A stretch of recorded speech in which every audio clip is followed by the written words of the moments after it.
On May 20th, 2025, after spending nearly 23 years on death row, Benjamin Donnie Ritchie was executed by lethal injection in Indiana. In this video, we'll uncover what happened, his last meal, and his last words. But to understand what got him on death row in the first place, we need to go back to where it all started. It was September 29, 2000, in Beech Grove, Indiana. That evening, a white van had just been reported stolen from a nearby gas station. And not long after, at the scene of an unrelated traffic incident, Officer Matthew Hickey spotted the van driving by with 3 men inside. He ran the plates, confirmed it was the stolen vehicle, and called it in. The chase was on. 2 more officers joined the pursuit, Robert Mercury and William "Bill" Toney. But the van didn't make it far. After a short chase, it crashed off the road and into the yard of a quiet neighborhood home. The doors flew open and 2 of the men bolted. Officer Hickey quickly caught one of them, Michael Greer. But the second man, 20-year-old Benjamin Ritchie, ran hard. Officer Bill Toney took off after him, chasing him through backyards, over fences, past sheds, and dodging swing sets. Then suddenly Benjamin reached for something. He turned, pulled a 9mm Glock, and fired 5 times. Bill was wearing his bulletproof vest, but one bullet hit just above it, striking him in the upper chest. He managed to fire back once, but then his legs gave out. He collapsed in the grass, his service weapon slipping from his hand. Officer William "Bill" Toney died right there in that backyard, just 1 day before his 32nd birthday. He left behind a wife and 2 young daughters. And he'd only been a police officer for 2 years. For reasons no one fully understood, Benjamin Ritchie had been carrying a wig that night. Maybe it was part of a plan, maybe just paranoia. Either way, after the shooting, he tossed both the wig and the gun into a patch of thick brush and disappeared into the dark. Somehow he slipped past the perimeter and made it to a friend's house, still free, at least for the moment. Over 100 officers, SWAT teams, deputies, and investigators launched a manhunt that stretched through the night. Roads were blocked, neighborhoods locked down. The search for Benjamin Ritchie was urgent, and no one was going home until he was found. Hours passed, then the break came. Someone made a call, an anonymous tip that led them straight to a house. And when officers arrived that morning, Benjamin was inside. This time, he didn't run. He didn't resist, and they took him into custody without a fight. The house belonged to Michael Moody, the 3rd man from the stolen van, and they arrested him too. The manhunt was over, but the real fight inside the courtroom was just beginning. In there, it became clear who Benjamin Ritchie really was. Born on May 30th, 1980, Benjamin came into a world already stacked against him. He never knew who his real father was. And his mother, Marion Martin, struggled with alcohol and drugs, even while pregnant with him.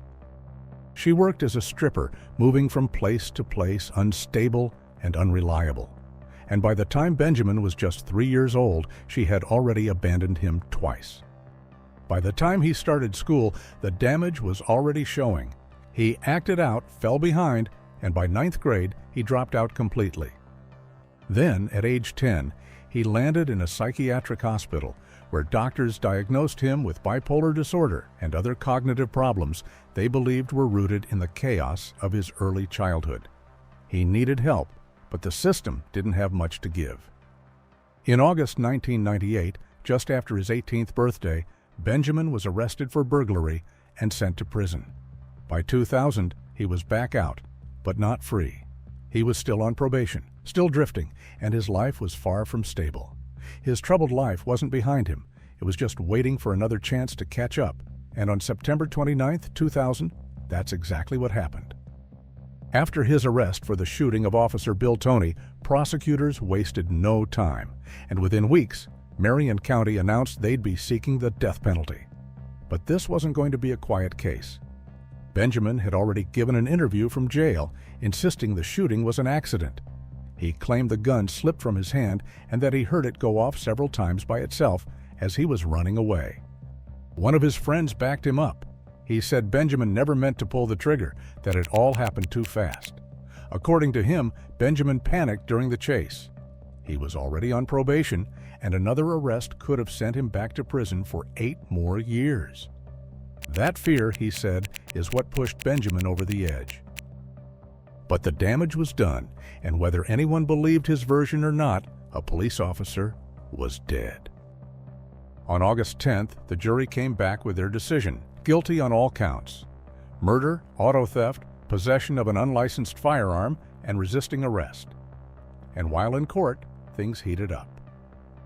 Officer William Toney's widow, Dee Dee, sat through it all, and later she told reporters exactly what she wanted: for Benjamin to be executed. Nothing else, she said, would be justice. But Benjamin showed her no respect. During the proceedings, he interrupted her repeatedly, laughed in court, and when she called him a coward, he looked her in the eye and called her the B word. There was no remorse, not once. At sentencing, Ritchie's lawyers tried to save him. They said he had suffered brain damage, that his mother had used drugs while pregnant, and that he grew up in chaos and never had a chance. They painted a picture of a broken boy who grew into a broken man. But the jury didn't agree. They didn't see a victim. They saw a killer. The prosecution told the jury that suffering doesn't excuse murder, that plenty of people grow up in chaos and don't become killers, and in this case, a man had gunned down a police officer in cold blood. Then came the detail that sealed it. Tattooed on Benjamin's neck was a number, 37, and it wasn't random. That was Officer Toney's unit number, a permanent trophy inked into his skin. A reminder he intended to brag about for the rest of his life in prison. But he wouldn't get that chance. On August 14th, the jury came back with their decision. After just 3 hours of deliberation, the verdict was unanimous. Benjamin would be sentenced to death. He was transferred to Indiana's death row, and for most, that would be the end of the story. But for Benjamin, it wasn't. At least not yet. Thousands of miles away in Sweden, a woman named Ivana watched a documentary about death row inmates. And something about Benjamin caught her attention. She couldn't explain it, just that it stayed with her. So she reached out, and her letters turned into conversations. Before long, Ivana flew across the ocean to meet him in person. And there, separated by prison glass, they somehow fell in love. For nearly 4 years, Ivana returned again and again, and Indiana's Department of Correction allowed it, even for a man awaiting execution.